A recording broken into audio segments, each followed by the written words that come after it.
Narrativas compartilhadas, tenho o prazer de continuar ouvindo o professor Aldo Vanucchi fazendo a sua narrativa e hoje continuando a partir do bloco 7.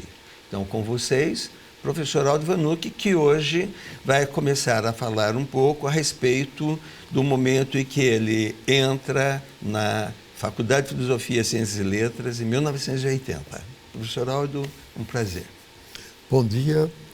Em 1980, eu já era professor, já há muitos anos, e houve eleição para a diretoria da faculdade.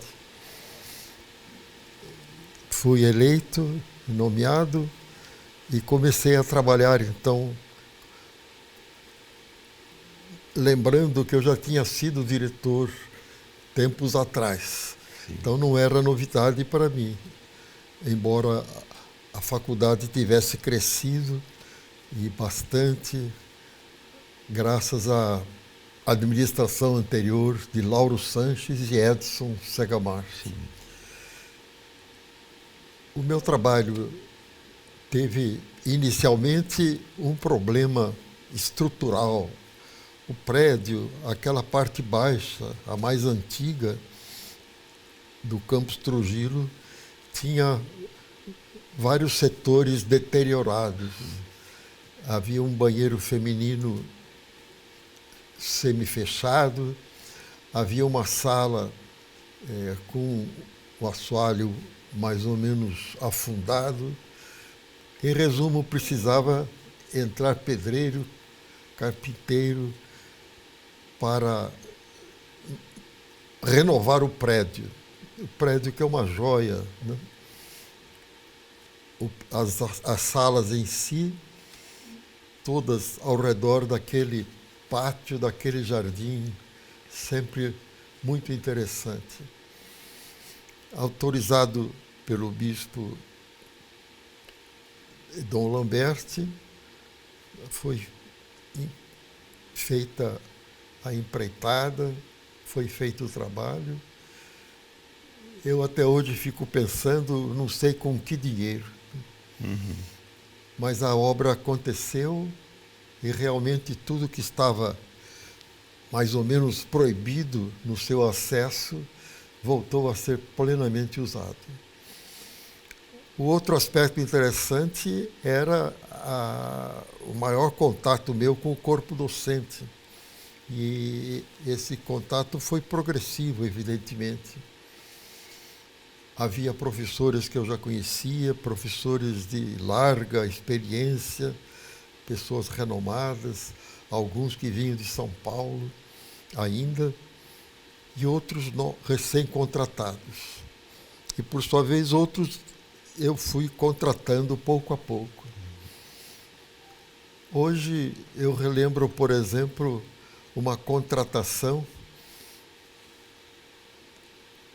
que eu não vi contestada por ninguém abertamente na minha frente, mas eu tenho certeza que deve ter causado estupor até em um ou outro professor. Eu me refiro ao professor Maurício Trachtenberg, marxista declarado, inteligentíssimo, mas muito respeitoso.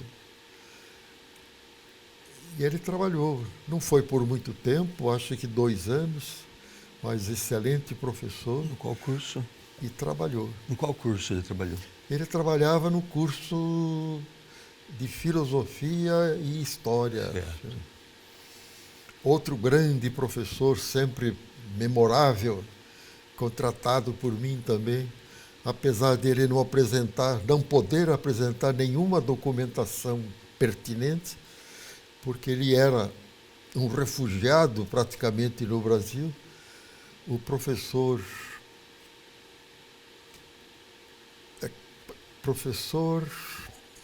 me faz o nome? Quem que é? Aquele que veio da Ucrânia e ele era perseguido de Stalin. Hoje a universidade já fez homenagens a ele, homenagens póstumas. Professor Vitenko, Vitenco. Esse daí que eu vi tem. Esse é. Não conheço. Ele se formou na Ucrânia, na Alemanha, na Inglaterra, fez seu doutorado. Sei. E apresentou-se em Sorocaba à procura de emprego. Foi-lhe recomendado à faculdade, eu o recebi, conversei e de pronto percebi que eu era pessoa de um lastro cultural impressionante. Certo. Falava 7, 8, 10 línguas, né? Inclusive o sânscrito. E ele deu aula do quê? E trabalhava em filosofia antiga e história antiga. Sei. No curso de filosofia, no curso de De história. história.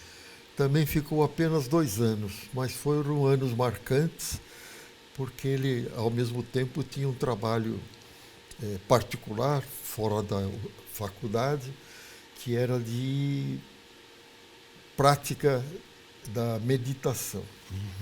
Uma prática com base na filosofia hinduísta, mas sem nenhum caráter religioso sectário. Ah lá, só para lembrar, professor Baudin. Professor Baudin Vitenco. Ah lá, Vitenco. Ótimo. E é interessante marcar que tudo aquilo que ensinava sobre meditação hoje é praticado por alguns discípulos seus em Sorocaba, em uma ou outra escola municipal infantil. Crianças aprendendo a meditação. Sim. É impressionante a gente ver em fotos a atenção, o recolhimento de crianças de 6, 7, 8 anos de idade. Eu ouvi falar muito dele na época. O mandato meu na Faculdade de Filosofia também teve seus percalços, o problema comum em qualquer instituição particular, no sentido de cobrança de mensalidades, né? O centro acadêmico movimentava sempre contra o pagamento das mensalidades, julgando-as abusivas. E deu-se, então, o hábito legal, mas extremamente pernicioso para a faculdade, que era, ao invés de eles pagarem a faculdade, pagavam em juízo. Ou seja, não entrava o dinheiro necessário para poder pagar funcionários e professores. E chegavam centenas e centenas. Houve época em que havia mais de 1000 alunos pagando em juízo. Isso redundava em grandes problemas internos e eles, por sua vez, chegaram 2 vezes a promover passeatas até o centro da cidade, mas a faculdade conseguiu superar essa tormenta e é algo que a gente lembra como sacrifício necessário para a convivência, alunado e direção, num país que até hoje ainda não resolveu dignamente esse problema do acesso da população ao ensino superior. Ainda existem certas reservas, né? Ainda existe um certo preconceito, eu diria, achando que pobre que fique no máximo no ensino técnico, o que é um erro terrível, porque se de um lado o Brasil precisa em muito de técnicos e de escolas técnicas como o Senai, como as ETECs paulistas, por outro lado, qualquer jovem, venha ele da família mais degradada possível, ninguém pode proibir que ele sonhe chegar ao ensino superior. Sem dúvida. Meu mandato foram de 8 anos, ou seja, 4-4, né? Reeleito em 84 até 1988. Eu diria que foram 8 anos muito importantes para o meu aprendizado. Ou seja, eu tenho um hábito e talvez uma marca, eu acho que eu frequento até hoje a biblioteca da instituição mais do que a maioria dos professores. Como diretor mesmo, lá no Trujillo, 8 anos, eu me lembro, eu até escrevi 2 ou 3 livros e escrevia pelo aprendizado que eu ia tendo como professor. Eu continuava professor na área da filosofia, metafísica, filosofia e ciências humanas, cultura brasileira, matérias que eu assumia com um grande entusiasmo, precisamente por isso, porque me provocavam a estudar, a aprender, a perguntar, a ler, a frequentar a biblioteca, a retirar livro para levar para casa e ir preparando as minhas apostilas, as minhas aulas. Esses 8 anos, então, tiveram esse aspecto. Outro aspecto muito forte, e é evidente, a minha formação em filosofia, pedagogia e teologia não tinha praticamente nada na área da administração. E um sujeito colocado como diretor de uma faculdade assim, sem curso de administração, sem prática administrativa, como era o meu caso, que ainda estava no clero, né? Ou trazia do clero toda aquela herança cultural e prática, que tinha muitas coisas boas, muitas experiências válidas, mas era praticamente zero na parte administrativa. Eu tive que aprender muito, então, nessa parte, no diálogo com o tesoureiro da faculdade, com o contador da faculdade, com a mantenedora da faculdade, a Fundação Dom Aguirre. Sim. E falando na fundação, aí entra outro aspecto interessantíssimo. Eu nunca vi mãe gerando filho gerando mãe. E aconteceu. A Faculdade de Filosofia gerou a Fundação Dom Aguirre. Como foi possível esse milagre ontogenético, digamos assim? Foi possível porque, em determinado ano, acho que em 80, 82, saiu um decreto federal exigindo que toda instituição de ensino superior fosse assumida por uma personalidade jurídica. Podia ser uma sociedade anônima, podia ser uma propriedade particular, né, de algum empresário, de algum capitalista, de algum grande educador. Podia ser também uma fundação. Examinando as hipóteses abertas, oferecidas para o nosso caso, eu julguei a fundação como a melhor entidade jurídica. E aí a Fundação Dom Aguirre foi fundada por um trabalho meu e do secretário da faculdade da época, o sempre lembrado e muito meritoriamente lembrado, professor José Carlos de Araújo Neves, que tinha também um grande conhecimento da parte assim burocrática da faculdade, como secretário que ele era há muitos anos.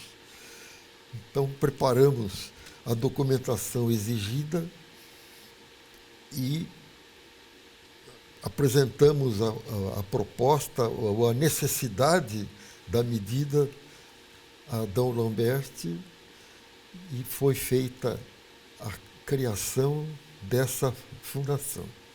Certo.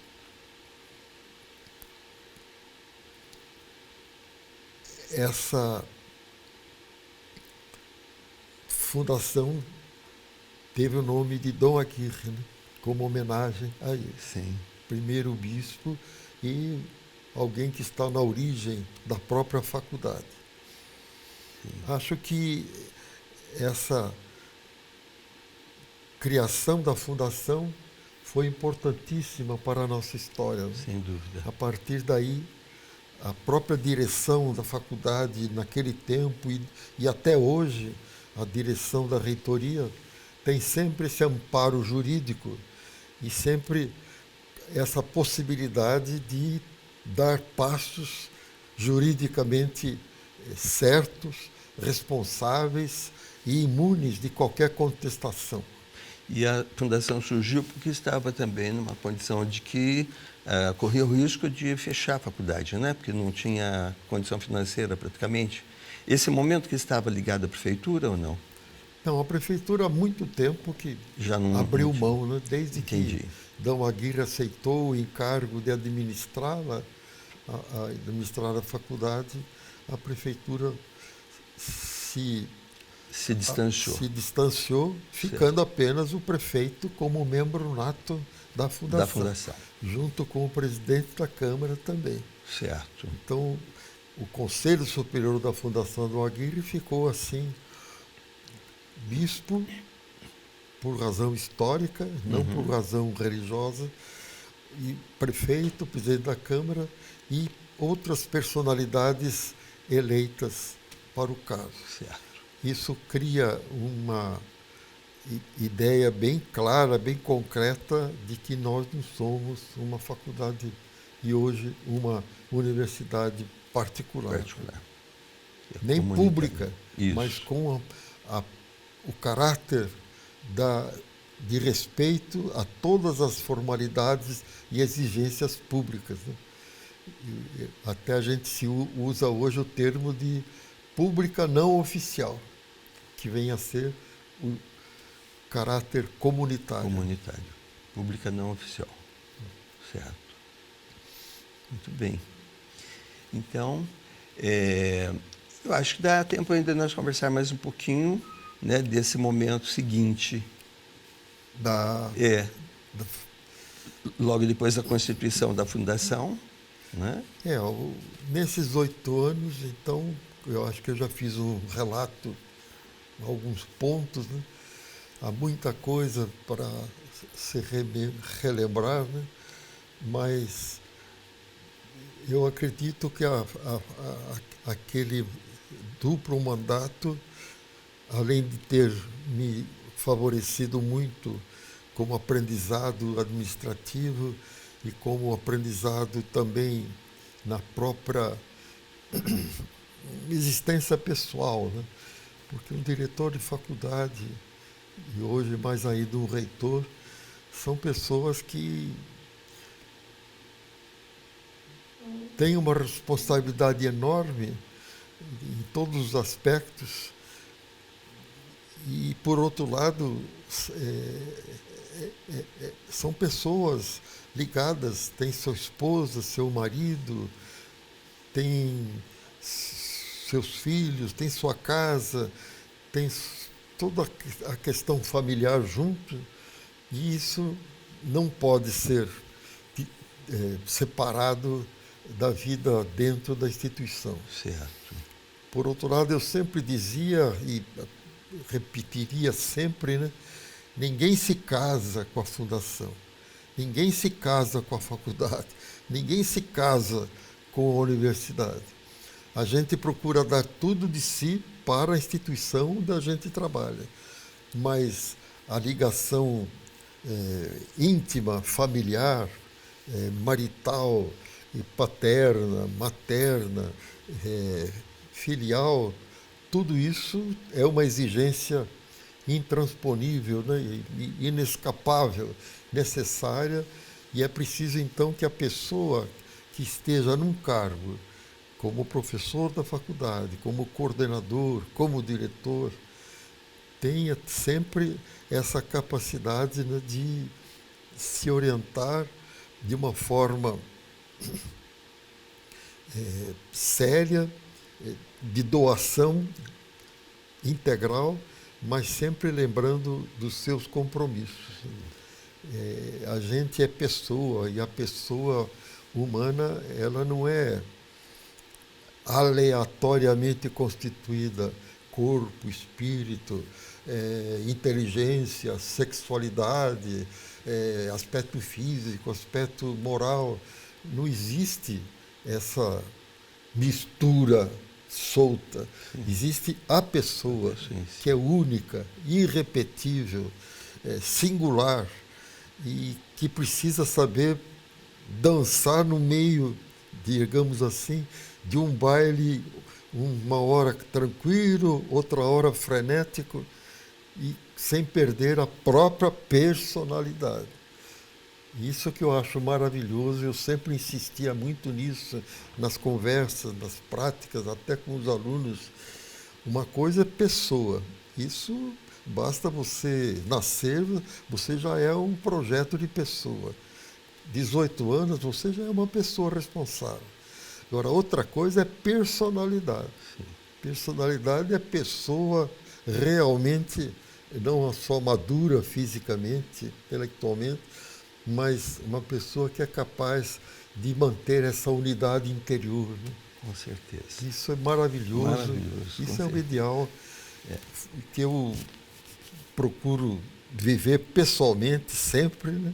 Em casa, com os filhos, mas também na minha convivência universitária. Muito bom. O Brasil precisa de mais personalidades. Tem mais de 200 milhões de pessoas, né? Mas personalidades, não sei se chega a 1 milhão. Ótimo. Então, ótimo. Então, daqui a pouco continuamos ouvindo o professor Aldo